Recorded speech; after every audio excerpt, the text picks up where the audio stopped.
Welcome to the Future Christian Podcast, your source for insights and ideas on how to lead your church into the 21st century.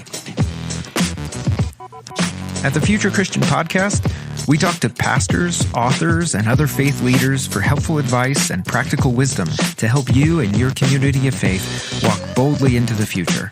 Now, here's your host, Lauren Richmond Jr. Welcome to the Future Christian Podcast. This is Lauren Richmond Jr., and I'm welcoming you to another episode hosted by Martha Tatarnic, featuring guest Michael Graham. Michael Graham is Program Director for the Keller Center. He is also the executive producer and writer of As in Heaven and has written a forthcoming book entitled The Great Dechurching. He received his MDiv at Reformed Theological Seminary in Orlando. He is also a member at Orlando Grace Church. He is married to Sara and they have 2 kids.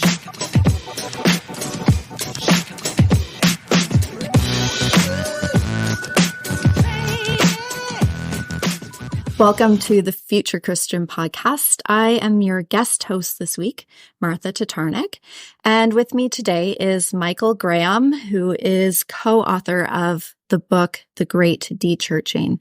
And Michael, welcome to the show. I'm really excited to talk to you about this particular piece of work that you've done. Thank you so much for having us. I'm really excited about this. Thank you. So, before we get into talking about the Great Dechurching, we always like to start with just a little bit of background so people know your context and what's sort of brought you to this point in your work and ministry. So maybe you could just start off by telling our audience a little bit about the faith tradition in which you grew up.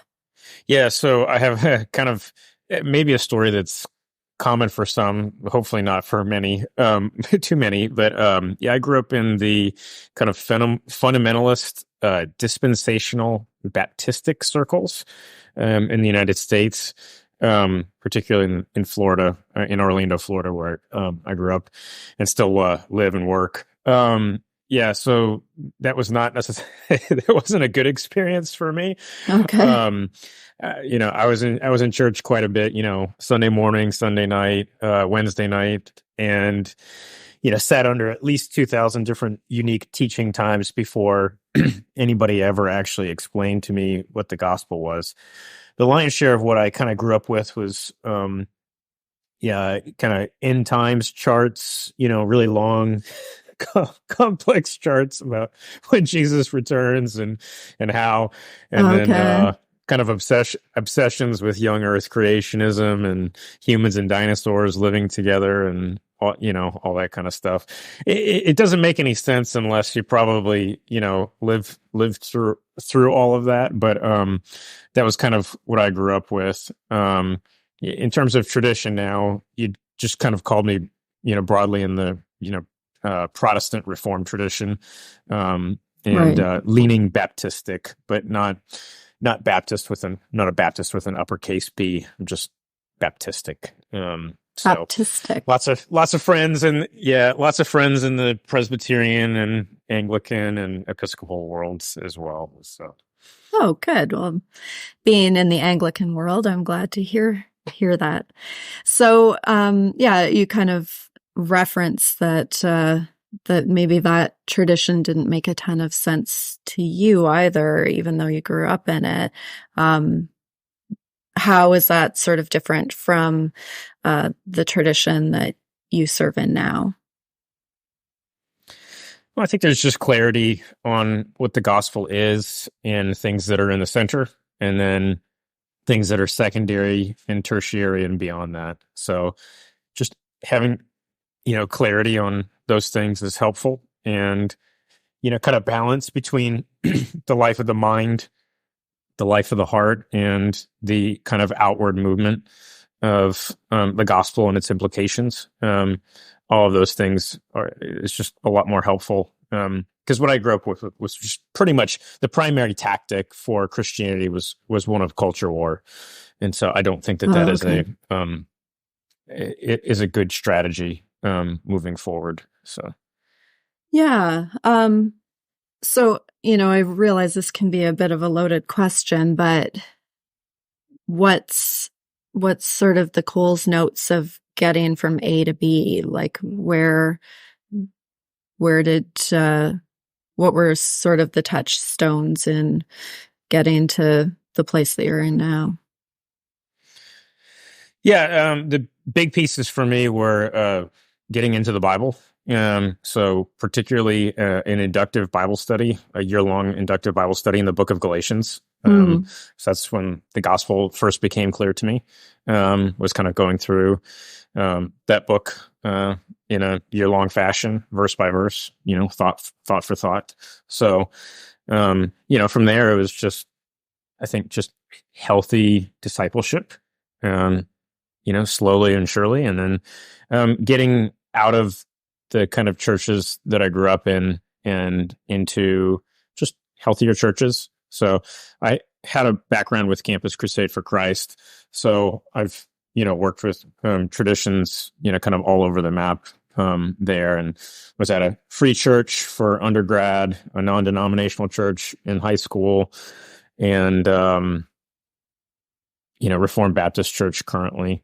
Have worked in the have worked in a Presbyterian church, and now work for the Keller Center for Cultural Apologetics, which is, obviously interdenominational underneath the Gospel Coalition. So, just work on a daily basis with people across a pretty wide swath of traditions. So yeah, I like that's that. Feel wonderful. comfortable with that. Yeah, it's so important. And I think that comfort across traditions is very evident in the Great Dechurching, the writing that you've just done. And it's interesting, even hearing you just like name those Coles notes, because in a lot of ways, I think we could not have grown up in more different Christian contexts. I, totally grew up in the mainline liberal church. And yet I would say, I had a similar kind of spiritual shift, awakening, conversion in like at a particular stage in my life, just getting into the Bible and having to really consider for myself what this means to me. I sort of describe it as a falling in love, like falling in love with Jesus. But, I think regardless of the traditions that we grow up in, we kind of need to come to that stage.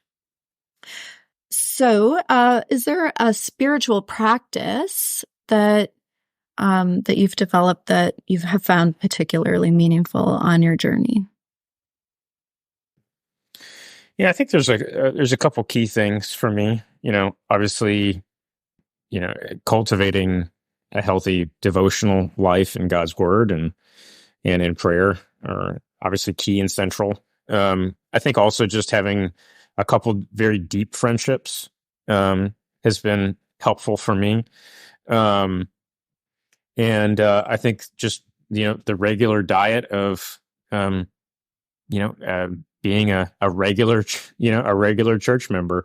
I found myself for the first time in, 15 years of not being in an actual pastoral call. So I'm just a regular church member with no real title besides like children's ministry volunteer. So I think that those things are important too. I think it's important for, I've also found a lot of spiritual vitality in making sure I have, maintain, and grow many relationships with people who don't know Jesus yet. I think I derive a lot of spiritual life and energy from having calm, empathetic conversations with people who either used to know Jesus or don't know Jesus yet. So I think that just kind of all those things. I don't think there's really anything, in terms of like, secret sauce or anything special besides just, word and sacrament and community and just something something of an inner life to the faith, and outward movement into the the people, neighbors and other people who I'm in regular contact with who don't know Jesus yet. Yeah, I appreciate your naming that as a spiritual practice, because I think that is a really important part of spiritual health and keeping grounded in a respectful and open and listening posture to the world around us. I think that's really important. I'm also quite intrigued as somebody who has been in pastoral leadership for most of my adult life. I am intrigued by the difference of that spiritual discipline of being just part of a congregation rather than leading it like that. How long have you been out of the pastoral call? Yeah, a little over a year. I had another season in my life of about 4 years of that where I was in a different career for about 4 years. So I'm maybe, I don't know if used to it is the right way to frame it, but I have some experience just being a lay person. So yeah, no, it's important. I think it's important to still be at church and really to, as much as possible, never miss. And I think it's also important to volunteer. Yeah, no, I hear you. That's great. Thank you. So as I noted at the start of our podcast today, we are here to talk about a book that you have co-authored called The Great Dechurching: Who's Leaving, Why They Are Going, and What Will It Take to Bring Them Back. And as I noted, I've been really looking forward to this conversation. I think that what you offer here in terms of the research and then the insights and the pastoral wisdom around the research, I think, is really important for us across Christian denominations. So let's get into the Great Dechurching. Maybe you can just start by telling us a little bit about what led you to this research and this writing. So Jim Davis, my co-author, and I, and he is the teaching pastor at our church, Orlando Grace Church, and I hired him as the executive pastor at the time, and we'd run across some data that had said that 43% of our context had dechurched, and we were familiar with the term, and but we were really surprised at the size of that, because our city at the time was around the same percent evangelical as Seattle and New York City. And we were just kind of a little bit dumbfounded at that, because the city doesn't feel as, maybe spiritually malnourished as Seattle or New York City. And it just kind of dawned on us of those are unchurched contexts. We're a dechurched context. Unchurched meaning, being a technical term for people who have more or less never been regular churchgoers in their life, and right. Dechurched being people who at least used to go regularly on at least a monthly basis for an extended period of their life. And so just kind of pinpointing that our city was very much a dechurched context was important to us. So we started to try to digest everything that we could find on, okay, well, why have people dechurched? And sadly, what we learned was there wasn't really much out there on this. Any of the studies that had been done, many of them were over a decade old. They weren't as granular enough as what we needed to have actionable insights so that we could make decisions about how we needed to engage with our context or frame our relationship to our city differently, or what do we need to learn? And so there just wasn't much actionable information. So Jim and I are just kind of naturally curious people as well. And we also had this podcast called As in Heaven, and we were going to do a whole season on dechurching. but we didn't want to just like kind of like lick our fingers and, throw it up in the air and just like, we wanted to have hard information on, kind of what was going on. Mm-hmm. And we assumed that we would be able to find it, but it just wasn't there. Certainly not at the level of specificity that what you'd need to do a deep dive on something like that. And so, Jim and I went and raised a ton of money to go and conduct our 3-phase study. And so, engaged with about 7,000 adult Americans. And on the 3rd phase of that study, asked about 600 questions each pertaining to, why did you leave evangelical churches? And are you willing to return? If so, on what conditions? Those different kinds of things. So it sounds like a bit of an oh shoot moment. Like you sort of launch yourself into this project assuming that the information is going to be there, and then discover that, oh no, actually you're going to have to do the work in terms of putting this information together. So thank you for doing that, because it does seem like incredibly important research and incredibly important research questions, but definitely expanded the workload of the project that you were undertaking. Yeah, we applied for a bunch of grants too, and we got rejected from all of them. So right. It's okay. We Jim and I have always been pretty decent at support raising, so we probably should have just started there from the beginning. Yeah, save yourself a lot of time and agony, I guess. There were a number of like surprising points for me in reading the book and reading through the research. I think maybe one of the things that I found most surprising and interesting was the connection between your research and what I would say is the American dream. I thought that to a large extent, your research is actually sort of an indictment of the American dream, that there is a connection between the failure of American institutions as a whole to allow people to flourish and the rates at which people are disconnecting from the church. Can you just say a little bit about this connection and whether it surprised you? Yeah, it was very surprising to us, because if the previous narratives that there were about dechurching were really twofold. And the stories that were told before kind of depended a bit upon your information diet. So let's say, you're, in North America and you had an information diet that leaned a little bit to the left. Well, the story that was being told there about why all these people were leaving church was, well, these are, here's a soccer metaphor. These were own goals primarily caused by institutional churches failing in their work.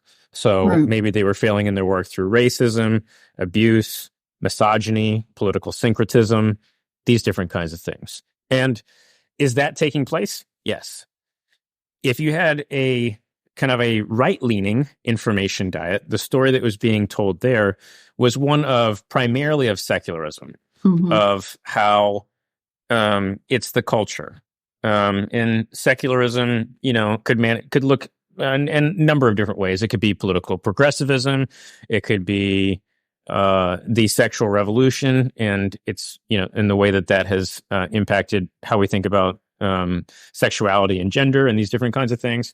So that's kind of been the story that has been told on, if your information diet leaned a little bit to the right. And so, is that taking place? Is that an impact on this phenomenon? Yes. However, the big story that we learned is a really boring one. And that is that most people left for very pedestrian reasons. And it's really what you alluded to. It's things like the number one reason why people, dechurched is they moved. After that, it's attendance was inconvenient. some kind of change in your family, marriage, divorce, remarriage, birth of a child, those kinds of things. And so what we called these reasons, we called these things in the book casual dechurching. This is kind of unintentional dechurching, as opposed to a different category that we coined. We coined the term dechurched casualties. Dechurched casualties are people who left church highly intentionally, usually because they had one or more negative experiences with either individuals who were, associated with church, or negative experience or bad experiences with the institutional church. And so, in terms of the zooming out to the 40 million adult Americans who have left the church in the last 30 years, 30 of those 40 million, we would say, left casually. And about 10 million are dechurched casualties. Okay. That really surprised us. We would have thought that the split on that would probably have been more flip-flopped based on, just kind of our own assumptions kind of moving in. And I wouldn't have thought that just the reasons for dechurching would have been so boring Right. relative to what we saw, in the data. And to your point, it's 100% an indictment on the American dream. No doubt about that. I mean, the certainly the most important factor in why people dechurch, which really just boils down to their habits and rhythms. And their habits and rhythms no longer prioritize, gathering together for corporate worship and, sitting under the preaching of the word and sitting under the sacraments and, all of those things. And so it does point to, I think when I think about kind of core idols in the West, I think about power and control, comfort and escape. Power, control, comfort, and escape. I think those first two idols are fight type idols. So, we all have stimuli. And, when we start living out of our amygdalas, we, either our response is to ramp up or to ramp down. And so, those two, power and control, those are like kind of ramp up idols. And then the, going more catatonic is comfort and escape. And those are flight type idols. And so I think that a lot of what I'm seeing here are more, basically flight type idolatry, idolatry of the American dream, leading to other forms of comfort and escape. They're just getting people out of the habit and rhythm of going to church. I think the dechurched casualties, I don't necessarily think that there's as much idolatry going on there. Certainly some, depending, if, I had a really bad experience, but I actually want to, disobey God's word in this area here. I want to indulge, this particular thing.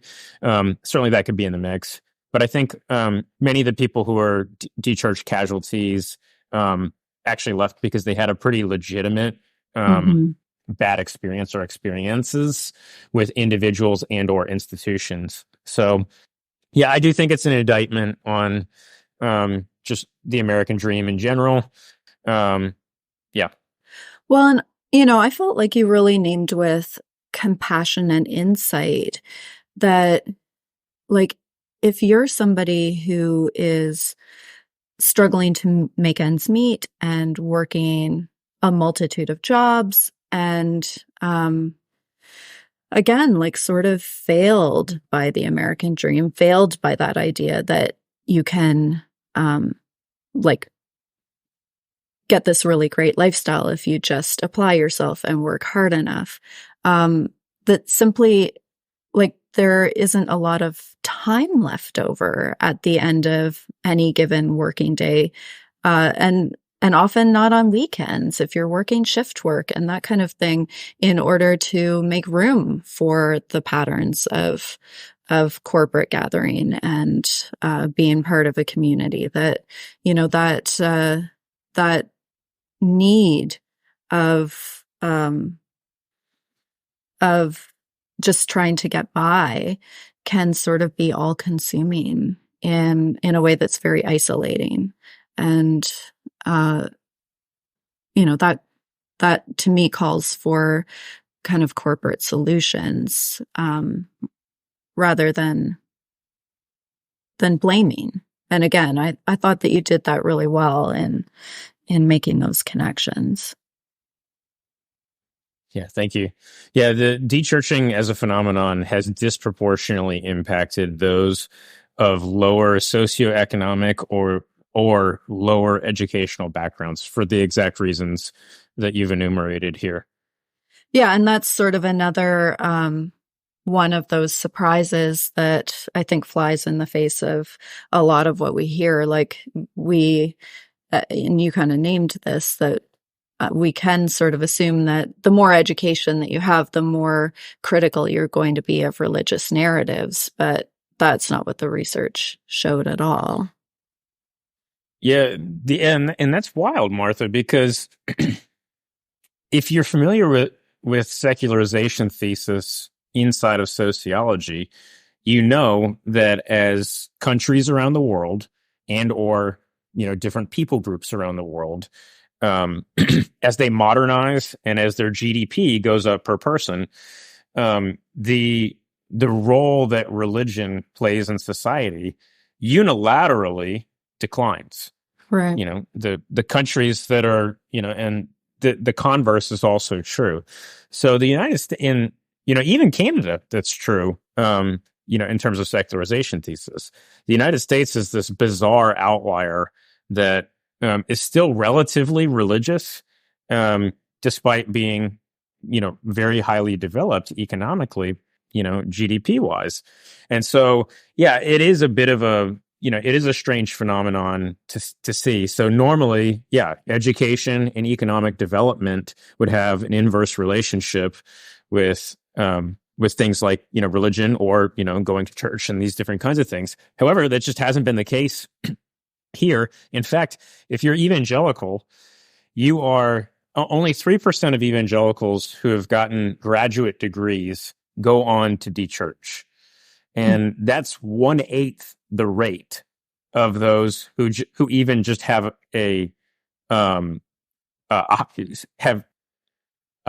have done some college. Right. And so, with each step of additional education among evangelicals, dechurching really drops off as a phenomenon. So it kind of flies in the face of some of the, kind of the historical boogeyman there of, it's secular education that's kind of taking people away from the church. It really doesn't seem to be the case, even though a lot of people, the lion's share of dechurching does occur between ages 13 and 30, and especially 18 and 30. And so I think that there's just a little bit of oversimplification that went on there of like, oh, well, if people are living between 18 and 30, it's got to be, higher education that's kind of the cause of that. And it really doesn't seem to be that really is the case. I think really it has more to really just kind of the overarching story of just there's a lot of shifts that happen during that time frame, of going from high school to post high school, whether that's college or, a trade, and then moving on from, kind of early trade or, graduating college into, career, into young adulthood. Well, there's a lot of shifts that go on there. You're probably moving a couple times, in that process. A lot of your habits and rhythms are getting, changed and disrupted, at multiple different points. And there's just a lot of off ramps there, that aren't necessarily even intentional off ramps, so. So I think that the educational boogeyman just doesn't seem to be there. Yeah, it gets debunked a bit. I think the fluidity of relationships through those times too gets named very well in your book, because so much of what you talk about in terms of what keeps people in the church and what brings them back is relationships and feeling That's like right. they're not just going alone. Yeah, so let's talk about that divide between casualties and casual dechurching, because I think that that you definitely hold the church accountable across all denominations for the ways in which we have legitimately failed, that there has been lack of faith formation. There have certainly been cases of abuse and neglect in faith communities. And I think that we always need to be held to account for those failings. And we need to put in structures and systems and accountabilities to be better. But in the category of that, like casual dechurching, I think that that it's fair to name that the church isn't necessarily solely responsible for that disconnection that happens. We're sort of working within an overarching system of North American society that is very much driven by assumptions of individualism and capitalist values that don't favor patterns of community. And I think that when you talk about those really boring reasons why people leave church, it sort of boils down to like we live in a society that just really isn't set up to make it easy or favorable for people to be part of community. We're really taught to go it alone and to look after me and my own. That's just sort of the water that we're swimming in. Secularism isn't really the fault of the church, but I think that your book, is clearly written with a pastoral perspective. And so although that might not be our fault, it doesn't mean that we can't respond.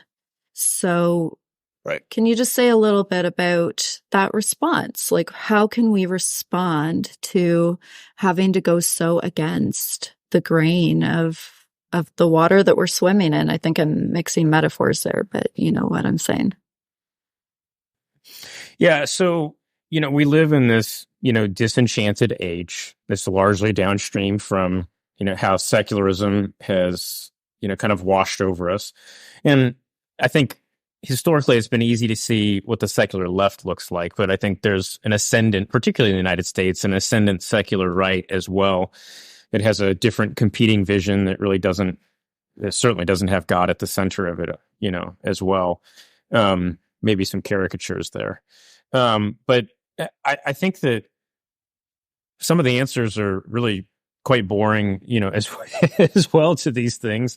I think we have to double down on embodied formation, meaning, it's just important that we be in community with each other. It's important that we also build thicker institutions. I think that our churches also need to be able to emphasize that we serve, the gospel of Jesus Christ and the kingdom of God, for which it serves, is something that's not just true, but it's also good and it's beautiful. When I think about the 20th century, I think a lot of the focus there, particularly in terms of apologetics and defenses of the Christian faith, most of those things were centered around questions of whether or not Jesus or his gospel was true, or is the Bible true?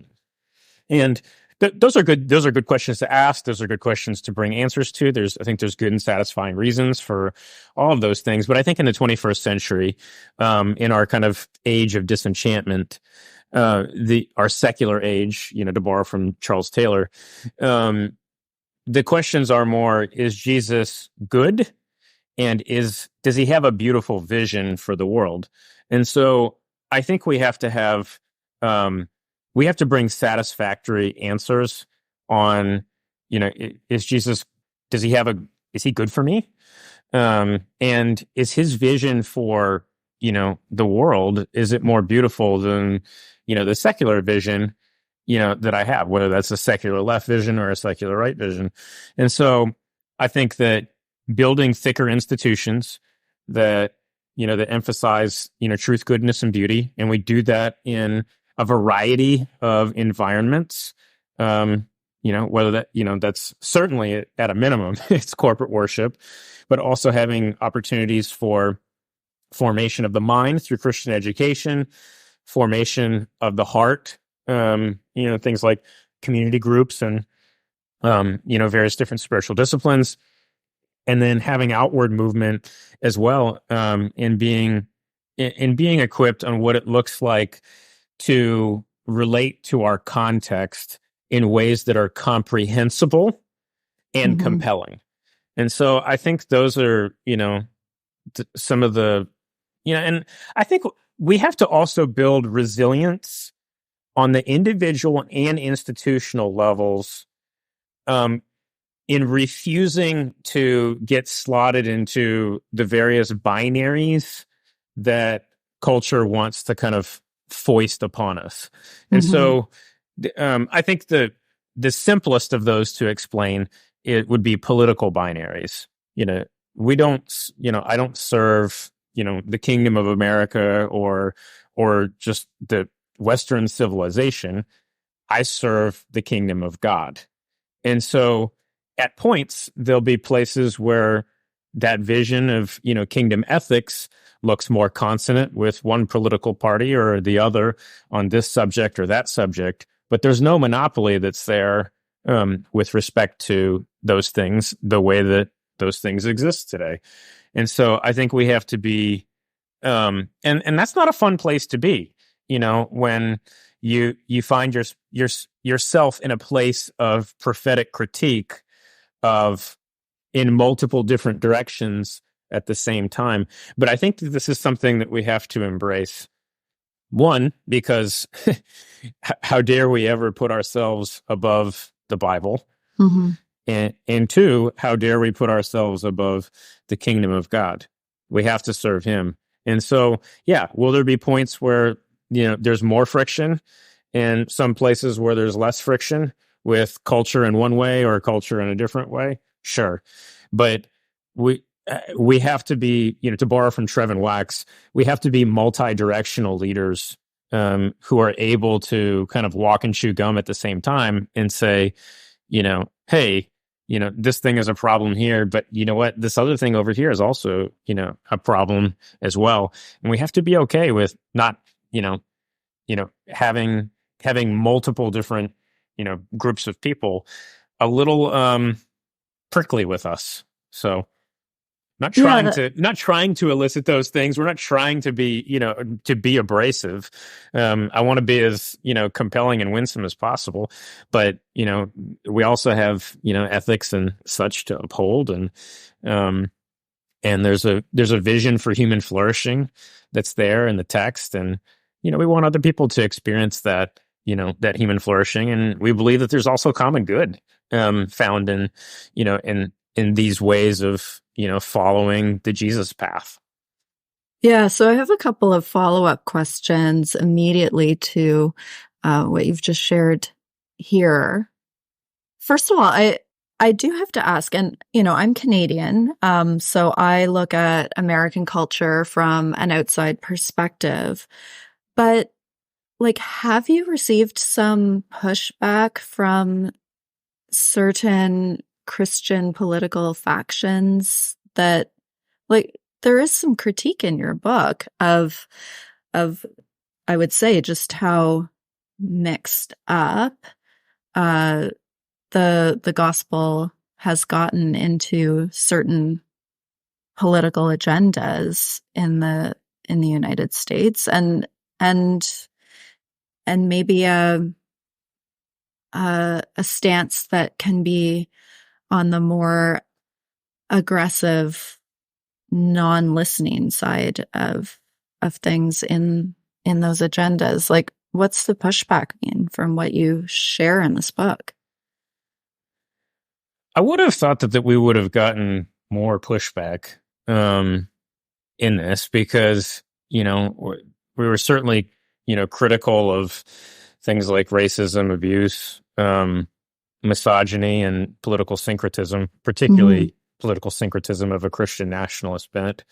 And I think one of the bigger surprises in the book was that people are dechurching faster on what we call the secular right than they are the secular left. Now, some of that might be that, it looks like a lot of the dechurching that happened in the 90s, 80s, and the aughts look to be more on the secular left. And so maybe there's just less people on the secular left who are still in church. Okay. But we've been pretty critical as well of, it's like if you look at the chapters on, the dechurching that's taken place out of mainline and Roman Catholic context, I mean, the data was really brutal there. I mean, the view of the Bible among dechurched mainliners and dechurched Roman Catholics was abysmal. I mean, terrible. Like the view of the Bible was even lower than some of the worst, some of the most biblically illiterate. I mean, look, the cultural Christians, this is about 8 million people who left evangelical churches, and of whom these people, only 1% of them said that Jesus was the Son of God. That group had a higher view of the Bible than, on average, than the people who were who left mainline or Roman Catholic traditions.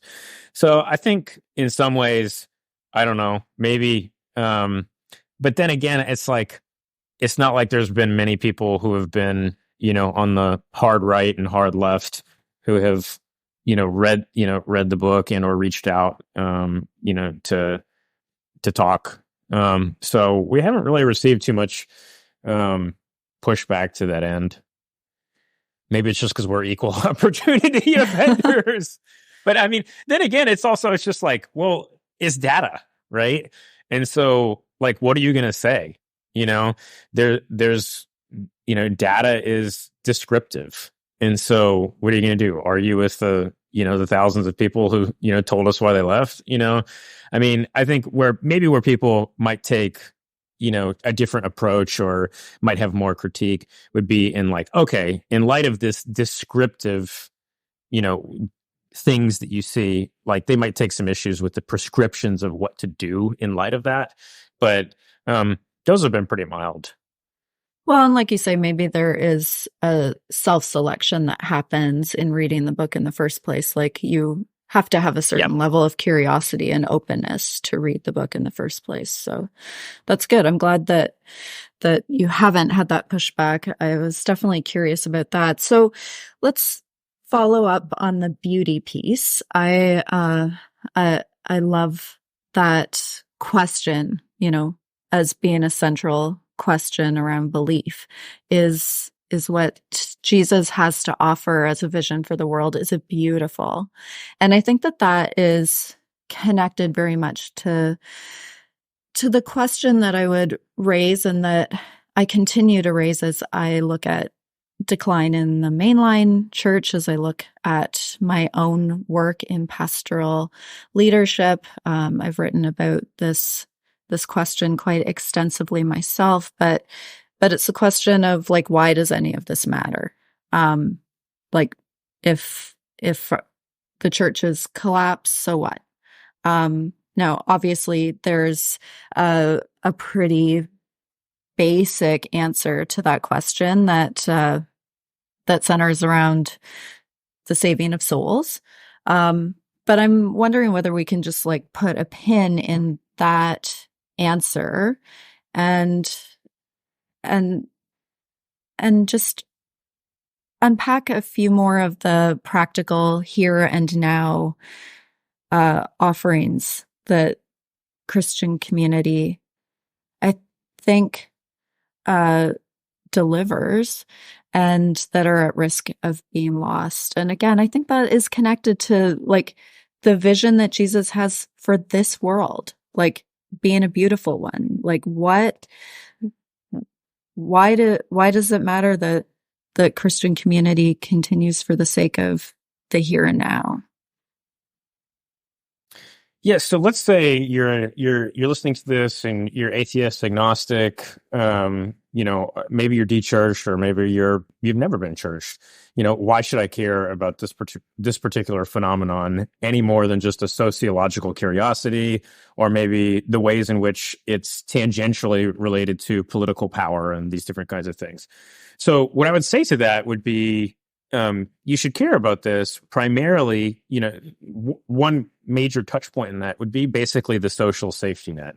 Mm-hmm. Economists, have kind of tried to put quantitative numbers on these kinds of things, and at least in the studies in America, the ballpark is around 40% of the social safety net in our country is related to religious institutions. And so, it isn't just, contrary to maybe the political discourse in America, a lot of the social safety net is coming from, nonprofits and particularly ones that have, religious motivations to them. And so when you think about the kind of shift that we've seen of, 40 million adults, leaving church, that's $1.3 trillion in income that has left the churches. And if you average, the 2.5% giving rates of, households, you're talking, that's $25 billion that just left the social safety net, of our, in our country. And so that's not insignificant. And so, the dechurching phenomenon will certainly have deleterious, negative impacts in terms of people that don't have any connection or care at all about our Mm-hmm. Jesus, the Bible, and the kingdom of God, and why did Jesus live, die, and rise from the dead. So I think those are real reasons to have concern about this particular phenomenon, above and beyond, the kind of salvific aspects to these things. Yeah, it's really something that's on my mind continually in my context in downtown St. Catharines, because, we have a significant population of unhoused, food insecure people. And by and large, those who are stepping up to do something about it around housing and around feeding programs are Christians. And I don't think that we understand here in Canada, and probably I'm hearing you say in America as well, just the degree to which society is better for all of us because of people of faith filling in a lot of those gaps around the social safety net. And, I think that you touch on some other components of what being part of a faith community offers that have been pretty well researched at this point, around protective measures in mental health and raising young people. And it's not that it's a fail-safe program for, never suffering from depression or addiction or what have you, but there are like researchable protective components for our health and well-being in terms of being part of communities of faith. So yeah, I think that, as you say, whether you're a person of faith or not, we really should be concerned about the research around dechurching. Yeah, the erosion of mental health should be a problem, that anybody should be concerned about. And Tyler Vanderweel's research at Harvard on people who attend religious worship services on a weekly basis is fabulous. I mean, we're talking multiple decades worth of research, on this. Clear physiological and cognitive and mental benefits from weekly religious attendance. Mm-hmm. Yeah, absolutely. Okay, so Another point of challenge that I found in the book was your thoughts on online worship and live streaming of services. So you say pretty clearly, no holds bar, that live streaming of services and online worship can actually be a factor in encouraging dechurching. Now, in the church that I serve, we began live streaming a number of years before the pandemic because we found that it was a way of people staying connected when they were away or when they were sick. It was also a way for people to come in the doors before they came in the doors. So we would get, a lot of people checking us out online to see whether it was a place that they wanted to then check out. So it would be pretty hard for us to suspend the live stream ministry. It has served our church very well. And yet, as you say, it can also be a factor in why people are opting out of actually being part of community. Yeah, and this is where probably Jim and I have maybe, he probably feels a little bit stronger about not caring for live stream than maybe where I would be personally. I would say this, can live stream, expand the reach of a local church? Yes. Can it minister to people who are in more edge case situations, say shut-ins or other people who just for a variety of reasons just physically can't get to church? Yes, it can. Here's what I would say. What is lost, and it's not nothing, okay? What is lost by maybe ending the live part of that thing, okay? What we have done is, our church services are available later on in the week online and posted to the same kind of, social channels and the like. And so if people want, if you want the benefit of that kind of reach and those different kinds of things, then those things are there. But we really want to encourage people to be, to be in the flesh. When you think about the 59 one another's in the New Testament, you can't do over half of them without being in person. And you can't participate in any of the sacraments without being in person. I'll sound more fundamentalist here, but it's like, you're kidding yourself if you think that you've gone to church by sitting in front of a screen, because you can't participate in the sacraments. If someone's being baptized, you need to be there.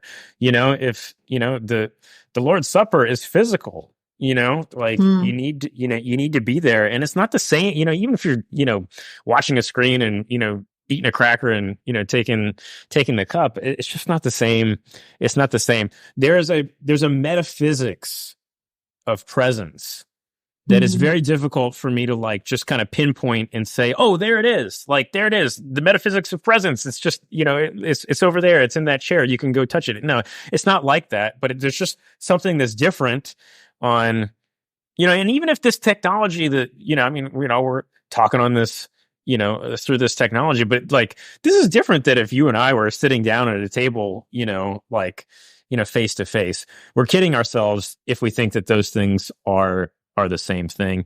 And really, between the sacraments and the one another's, I can't get around the value that's there in terms of, the gathered church, the ecclesia, in that, you're not gathered if you're not physically present. Is there spiritual benefit that's going on there? Yeah, sure. I don't want to downplay or, underplay that, but I'm not fully convinced on the reach and, edge case type arguments for continuing those things in a live fashion. Still happy to put a lot of stuff on, online, but I would just prefer that people,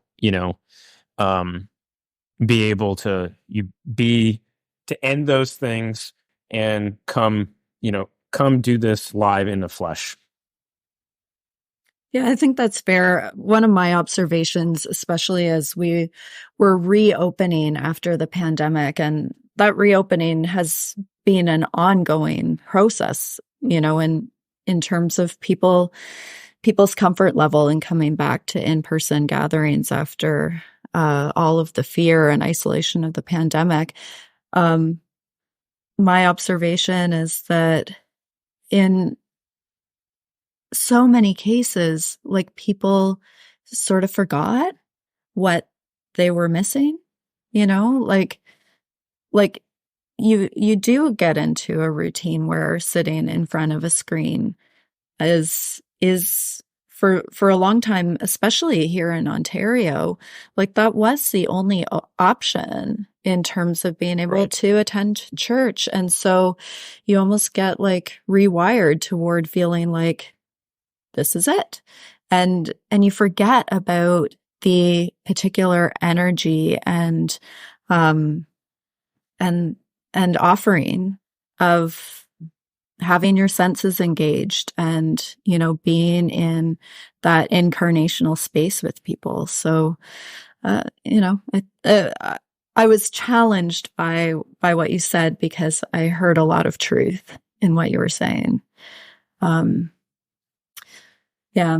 I think the other challenge for me on that front is also just like my kids are 5 and 6, so it's like, oh, if I put like live stream, live streaming during COVID was like, I feel like it captured their attention for like 2 or 3 weeks, Yeah. and even at that, it was like, they're super wiggly and whatnot. And it's like, okay, well, if they're doing that, like, they're not getting much spiritual benefit out of it.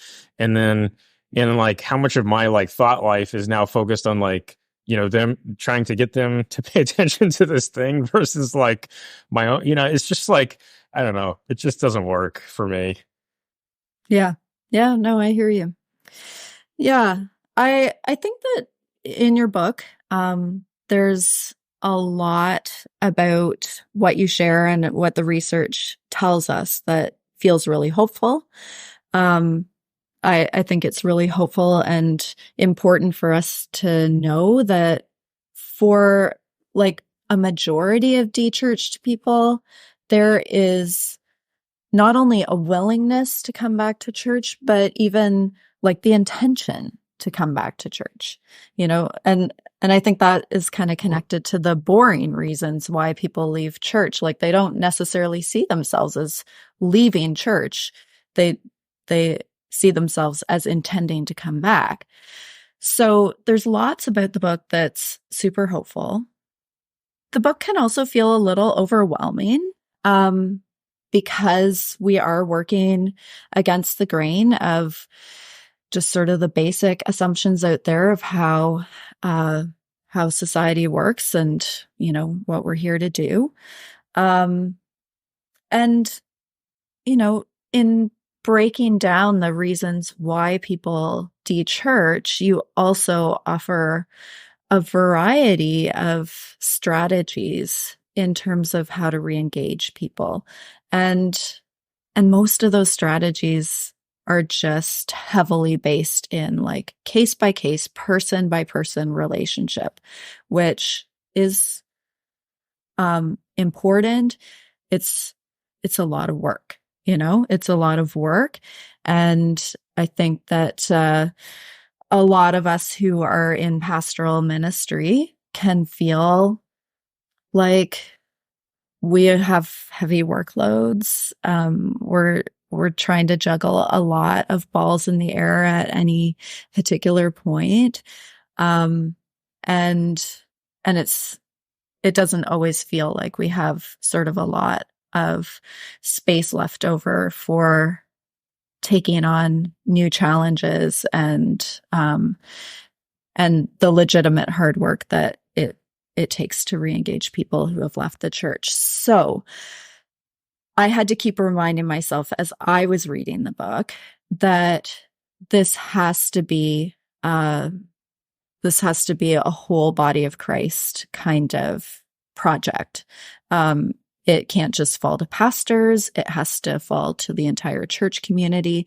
And I also appreciated that you named that we need to work across denominations in re-engaging de-church people, that we need to, like, an ecumenical approach. We can't in any way think that we're in this by ourselves. And I don't think any of us can afford to get like a Messiah complex about any of this, that, we're personally responsible for reversing these trends.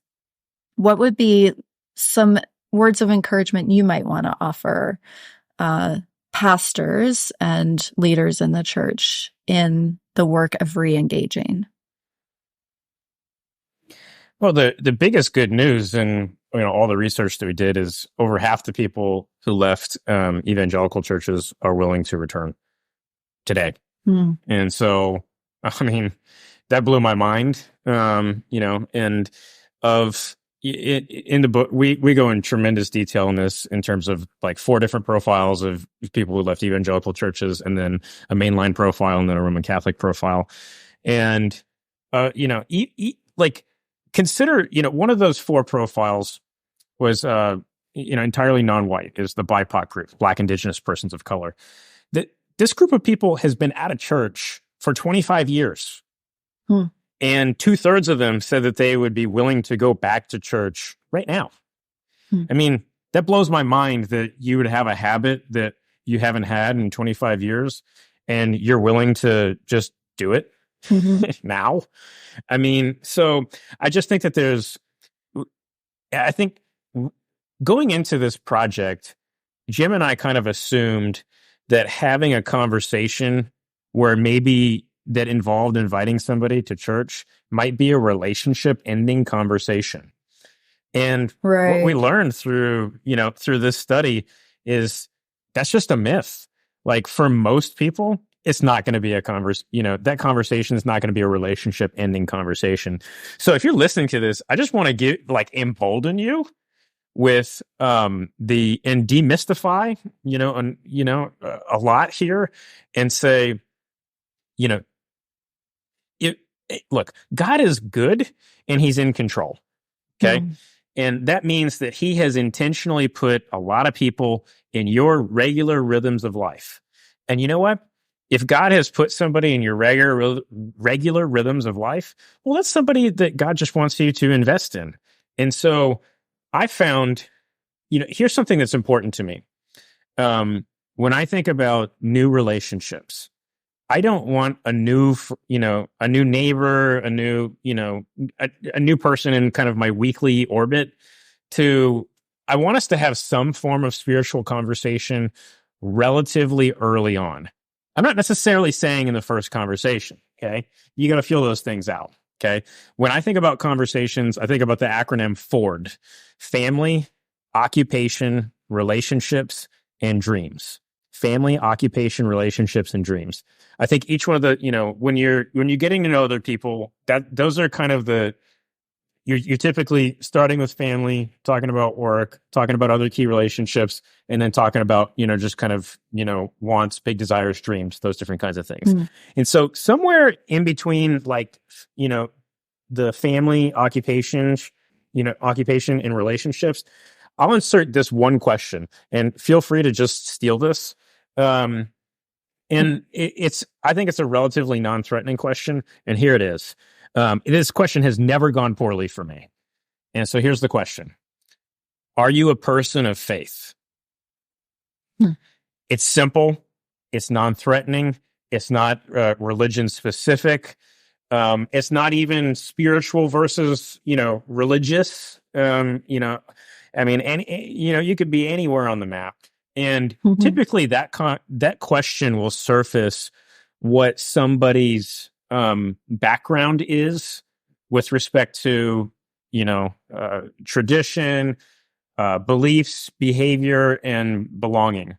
So that's a question that is just kind of a go-to question, for me. And I want people to know that I care about that part of the human condition.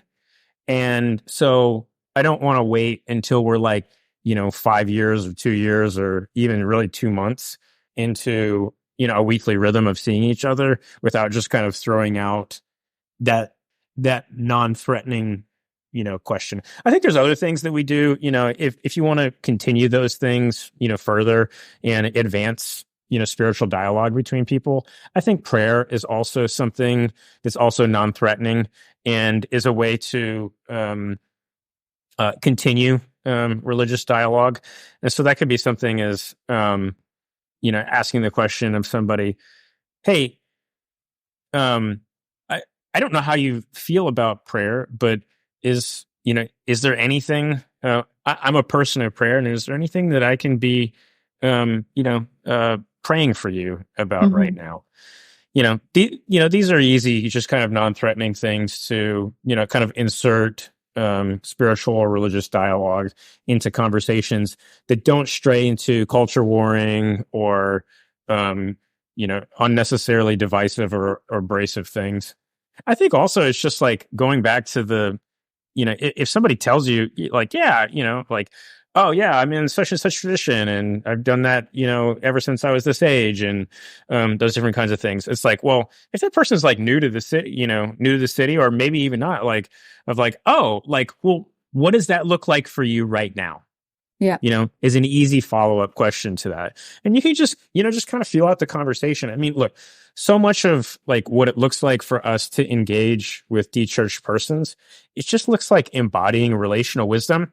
And that really just looks like us being calm and quiet and asking good, curious questions and framing those questions in a way that are non-threatening.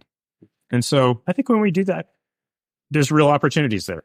Yeah, I felt like a refrain that I kept reading throughout the book was just listen more. Like, listen more. Be quiet more, listen more. That's related to being curious and relational and respectful and caring about people as people. Just listen more.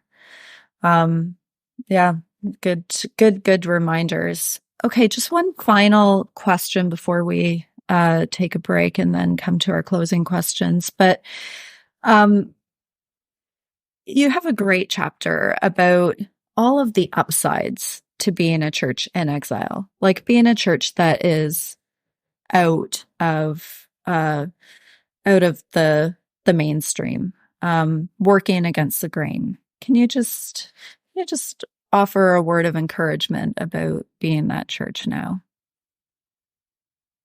Yeah. So if you look at, throughout church history, and and you go all the way back to, the Old Testament people of God, I mean, an exilic posture, being out of power, out of the, or even physically out of the promised land, that has been more the norm. Yep. Throughout. Totally.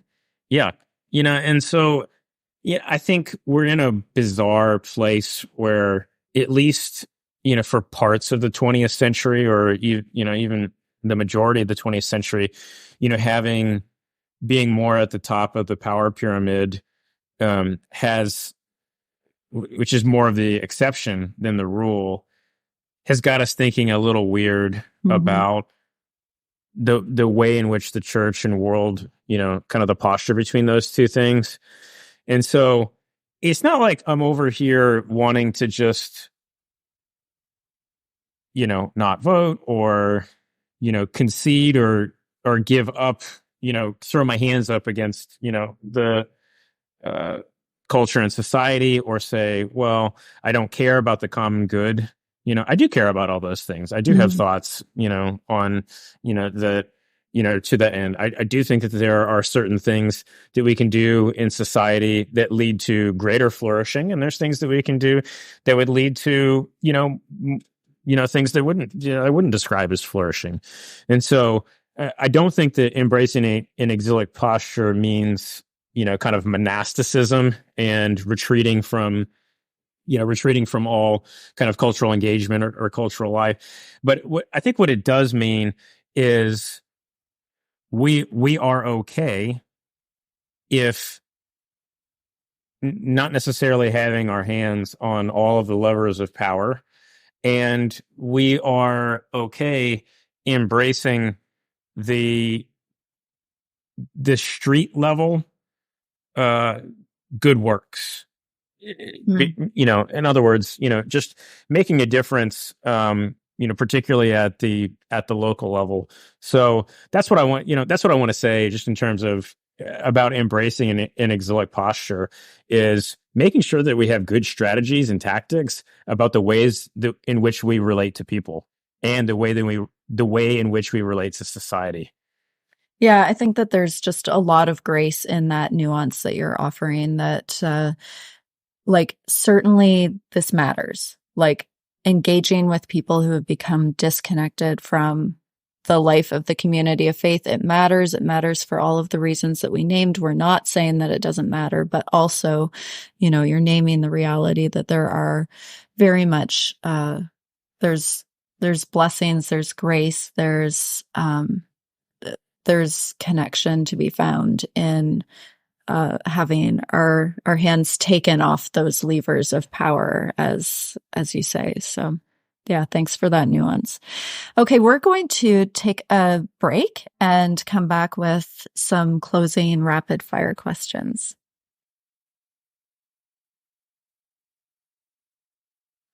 Welcome back. We are going to wrap up our conversation today with some closing questions. So, Michael, if you were Pope for a day, what would that day look like?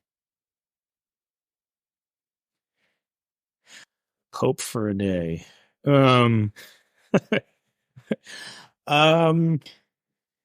don't even have much of a category for being Pope for a day. Maybe is there a way you can rephrase that question? Like, put it differently? Well, like if you were in charge of, what a billion Christians were going to prioritize for a day. Is that a fair reframe? Yeah. Yeah, no, that's much. Yeah, that's helpful. I would encourage people to some very simple things, and that would be God's word. I would point them to their reliance on God through prayer. I would point them to the importance of a Christian community. And I would point them towards particularly embodied Christian community. And I would point them towards having close relationships with people who don't know Jesus. I mean, nothing more complex than really that. Yeah, that sounds pretty consistent with what you talk about in the book and what we've talked about in this interview. So it tracks. That's great. Okay, if there were a theologian or historical Christian figure you would want to meet or bring back to life, have a sit down with, who would that be? Without a doubt, it would be St. Augustine. Okay. Augustine is just endlessly fascinating. I really like people who sinned spectacularly and really continue to struggle and wrestle. Even in their faith journey. And so Augustine is certainly all of those things. He also, having the North African background and then the life in Italy, and at such a key time in church history, the decline of the Roman Empire and a time of decadence as well. I think that his time period is very relevant in terms of, I think that he would have some very keen insights on what it looks like to be in the late modern era, moving into, highly secular and post-Christian context. So, and Augustine was just one of those people who seemed to be brilliant in the mind, but also have tremendous depth in the heart and compassion for those who, who are lost and lost in their sin and their idols. And so Augustine would just be my clear choice. I think that City of God and Confessions are just essential pillars for the faith. And so I have so many questions that I'd love to ask him. And yeah, he would be the primary conversation partner I would want to have. Well, I appreciate those parallels between his time and ours, and I appreciate a saint who keeps it real. So that's great. Okay, final question. What are your hopes for the future of Christianity? Well, I mean, that's an easy question. I mean, the hope for the future of Christianity is is always the gospel. I mean, we know the end of the story. The kingdom of God comes, Christ returns. He establishes his kingdom where there's nothing but truth, goodness, and beauty. I mean, and the gates of hell will not prevail against any of that. And so that's the hope, in all of these things. I don't necessarily have to have major hope in terms of like the church in the West, whether that's continental Europe, the UK, Canada, or, United States or North America. I think that we have some real challenges in the West. So I do look to the global South and the church in the global East as being also tremendously bright points. I think that the church in the global South and in the global East is uniquely positioned to take the gospel even further into, some of the most challenging parts of the gospel that are most resistant or hesitant to the gospel, particularly, what some have referred to as the 1040 window, or, the kind of Middle East, South Asia, on over through North Africa. So I think I have a lot of hope on what's occurring in Latin America, what's occurring in Africa, what's occurring in various parts of East Asia. I mean, just tremendous advance of the gospel, and people who are, who would embarrass us with the faith that they possess and their willingness to fight against sin and idols, and and really take the gospel seriously. I'll say also, I'm very encouraged by, I'm an elder millennial at 41. I'm very encouraged by Gen Z. The folks, particularly the older folks in Gen Z, so those who are like in the 18 to 25-year-old, age range. I see stuff like, some of the revivals that have been kind of, washing over some of our college campuses here over the past few years. Anecdotally, just people who are in this age range who are in my life. I mean, so many of, never thought I'd say young people, but, so many of these young people they're so much further advanced than what I was at that same, time frame and age. And I'm just so encouraged by that. And it's like, I just can't wait it's like, it spurs me on to want to do better in my work so that I can, just like, people our age are being handed, have been handed institutions. I want to do the best that I can with these institutions. And I'm really looking forward to handing those institutions off to this generation that's coming behind us. And I think that there's a lot of hope and a lot of opportunity there. Yeah, I hear you. I totally co-sign that. That's very important. Michael, where can people find out more about you? Yeah, so I work for an entity called the Keller Center for Cultural Apologetics. That's named after the late Presbyterian pastor Tim Keller, who many people know from his book Reason for God and a couple other things that he's written over the years. And so that website's thekellercenter.org. And then I'm primarily just on Twitter in terms of social media, and that's about it. And my name on there is MSG, just like monosodium glutamate, MSG Writes. So WRITES, MSG Writes. So I'm not hyper online, or I'm not like a big personality. I try to be very careful and go long periods of time between saying things or writing things. I much prefer spreadsheets to and building institutions to being any kind of public figure. So fair enough. Well, we always leave people. And I don't know if I'll ever write again either. Well, it might be like having a baby. You know, you sort of think never again, and then you forget. There you go. Suddenly you're back into it. We always leave people with a word of peace. So may the peace of God be with you, Michael. Thank you. And also with you. Thanks for joining us on the Future Christian Podcast. To learn more about Lauren or the podcast, visit future-christian.com. One more thing before you go.